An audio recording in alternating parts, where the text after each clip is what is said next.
ಭುಜಗಶಯನಂ ಪದ್ಮನಾಭಂ ಸುರೇಶಂ ವಿಶ್ವಾಧಾರಂ ಗಗನಸದೃಶಂ ಮೇಘವರ್ಣಂ ಶುಭಾಂಗಂ ಲಕ್ಷ್ಮೀಕಾಂತಂ ಕಮಲನಯನಂ ಯೋಗಿಭಿರ್ಧ್ಯಾನಗಮ್ಯಂ ವಂದೇ ವಿಷ್ಣುಂ ಭವಭಯಹರಂ ಸರ್ವಲೋಕೈಕನಾಥಂ. ಇವತ್ತು ನಿಮ್ಮನ್ನು ನಾನು ಕಾಸರಗೋಡು ಜಿಲ್ಲೆಯ ಪುರಾಣ ಪ್ರಸಿದ್ಧವಾದ ಅನಂತಪುರ ಶ್ರೀ ಅನಂತ ಪದ್ಮನಾಭ ಸ್ವಾಮಿ ದೇವಸ್ಥಾನಕ್ಕೆ ಕರೆದುಕೊಂಡು ಹೋಗುತ್ತೇನೆ. ಇದು ಕಾಸರಗೋಡು ಜಿಲ್ಲೆಯಿಂದ ಸರಿಸುಮಾರು 13 ಕಿಲೋಮೀಟರ್ ದೂರದಲ್ಲಿದೆ. ಸುತ್ತಲೂ ನೀರಿನಿಂದ ಕೂಡಿ ಮಧ್ಯದಲ್ಲಿ ಭೂದೇವಿ, ಶ್ರೀದೇವಿ, ಗರುಡ ಮತ್ತು ಹನುಮಂತ ಸಹಿತನಾಗಿ ಸರ್ಪರಾಜನಾದ 5 ಹೆಡೆಯ ಅನಂತನ ಮೇಲೆ ಒಂದು ಕಾಲನ್ನು ಮಡಿಸಿ ಇನ್ನೊಂದು ಕಾಲನ್ನು ಕೆಳಹಾಕಿ ಕೈಯಲ್ಲಿ ಶಂಖ, ಚಕ್ರ ಮತ್ತು ಅಭಯಹಸ್ತನಾಗಿ ದರ್ಶನ ಕೊಡುವ ವೈಕುಂಠವಾಸಿಯಾದ ಶ್ರೀಹರಿಯ ಸುಂದರವಾದ ಗರ್ಭಗುಡಿ. ಅದರ ಎದುರಿಗೆ ಒಂದು ನಮಸ್ಕಾರ ಮಂಟಪ, ಬಹಳ ಸುಂದರವಾದ ಪ್ರಶಾಂತವಾದ ಪರಿಸರ. ಈ ಕ್ಷೇತ್ರವು ಸರೋವರ ಕ್ಷೇತ್ರವೆಂದೇ ಪ್ರಸಿದ್ಧಿಗೊಂಡಿದೆ. ಪ್ರಕೃತಿ ರಮಣೀಯವಾದ ಅನಂತಪುರ ದೇವಸ್ಥಾನವು ಕೇರಳದ ವಾಸ್ತುಶಿಲ್ಪ ಶೈಲಿಯಲ್ಲಿದೆ. ದೇವಸ್ಥಾನದ ಇತಿಹಾಸವನ್ನು ನೋಡಿದರೆ ಹಿಂದೆ ಬಿಲ್ವ ಮಂಗಲ ಋಷಿಗಳು ಈ ಪ್ರದೇಶದಲ್ಲಿ ಪೂಜಾ ಕರ್ಮಗಳನ್ನು ಮಾಡುತ್ತಾ ವಿಷ್ಣುವಿನ ಆರಾಧಕರು ಆಗಿರುತ್ತಾರೆ. ಒಂದು ದಿವಸ ಒಬ್ಬ ಪುಟ್ಟ ಅನಾಥ ಬಾಲಕನು ಋಷಿಗಳ ಸಮೀಪ ಬರುತ್ತಾನೆ. ತಾನು ಅನಾಥನೆಂದು ತನ್ನನ್ನು ನೋಡಿಕೊಳ್ಳುವವರು ಯಾರೂ ಇಲ್ಲ ಎಂದು ಹೇಳಿ ಬಿಲ್ವಮಂಗಲ ಋಷಿಗಳ ಕೈಂಕರ್ಯದಲ್ಲಿ ಸಹಾಯ ಹಸ್ತನಾಗುತ್ತಾನೆ. ಒಂದು ದಿನ ಬಾಲಕನ ಚೇಷ್ಟೆಯಿಂದ ಸಿಟ್ಟುಗೊಂಡ ಋಷಿಗಳು ಬಾಲಕನನ್ನು ಬೈಯುತ್ತಾರೆ. ತತ್ಕ್ಷಣ ಬಾಲಕನು ಇನ್ನು ಮುಂದೆ ನನ್ನನ್ನು ಕಾಣಬೇಕಾದರೆ ಅನಂತನ ಕಾಡಿಗೆ ಬರಬೇಕು ಎಂದು ಹೇಳಿ ಅಂತರ್ಧಾನನಾಗುತ್ತಾನೆ.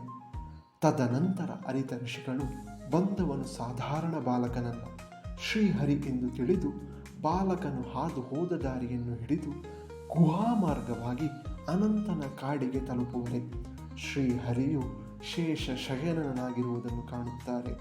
ಆದ್ದರಿಂದಲೇ ಆ ಸ್ಥಳವು ತಿರುವನಂತಪುರದ ಶ್ರೀ ಅನಂತ ಪದ್ಮನಾಭ ಸ್ವಾಮಿ ದೇವಸ್ಥಾನ ಎಂದು ಇಂದಿಗೆ ಬಹಳ ಪ್ರಸಿದ್ಧಿಯನ್ನು ಹೊಂದಿದೆ.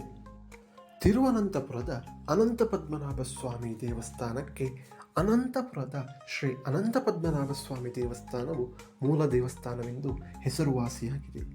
ಅನಂತಪುರದಲ್ಲಿ ಕುಳಿತ ಭಂಗಿಯಲ್ಲಿ ಇರುವ ಶ್ರೀಹರಿಯು ತಿರುವನಂತಪುರದಲ್ಲಿ ಶಯನ ಭಂಗಿಯಲ್ಲಿರುವುದನ್ನು ನಾವು ಕಾಣಬಹುದು.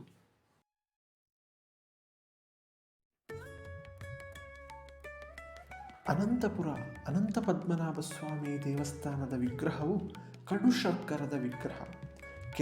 ಕೆಲವು ದೇವಸ್ಥಾನಗಳಲ್ಲಿ ಕಾಣಬಹುದಾಗಿದೆ. ಈ ಕಡು ಶರ್ಕರ ವಿಗ್ರಹವೇನೆಂದರೆ 65 ವಿವಿಧ ರೀತಿಯಾದ ಗಿಡ ಮೂಲಿಕೆಗಳಿಂದ ಲೇಪಿಸಿದ್ದು.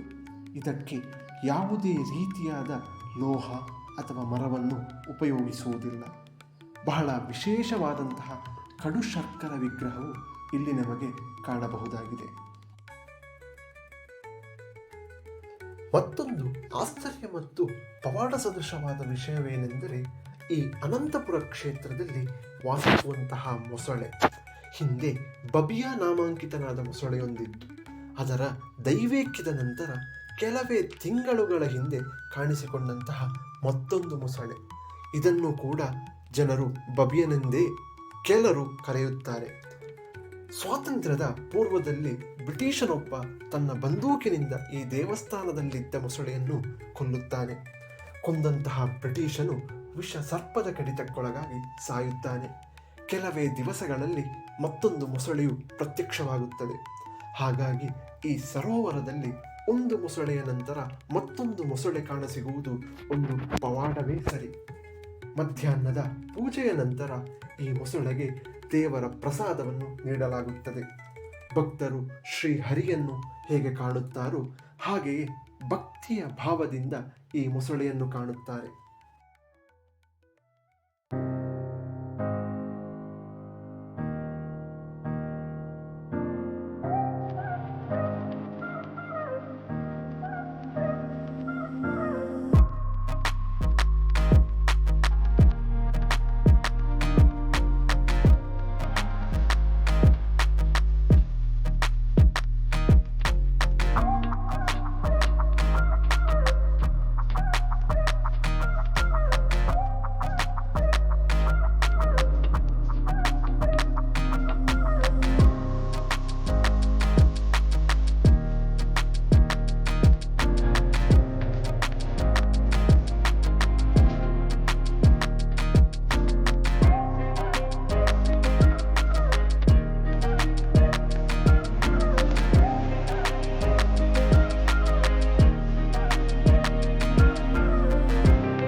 ಈ ಚಿಕ್ಕದಾದ ದೃಶ್ಯಾವಳಿಗೆ ಚೊಕ್ಕದಾದ ಚುಕ್ಕಿಯನ್ನಿಡುತ್ತಾ ಮುಂದಿನ ದೃಶ್ಯದಲ್ಲಿ ಸಿಗುತ್ತೇನೆ.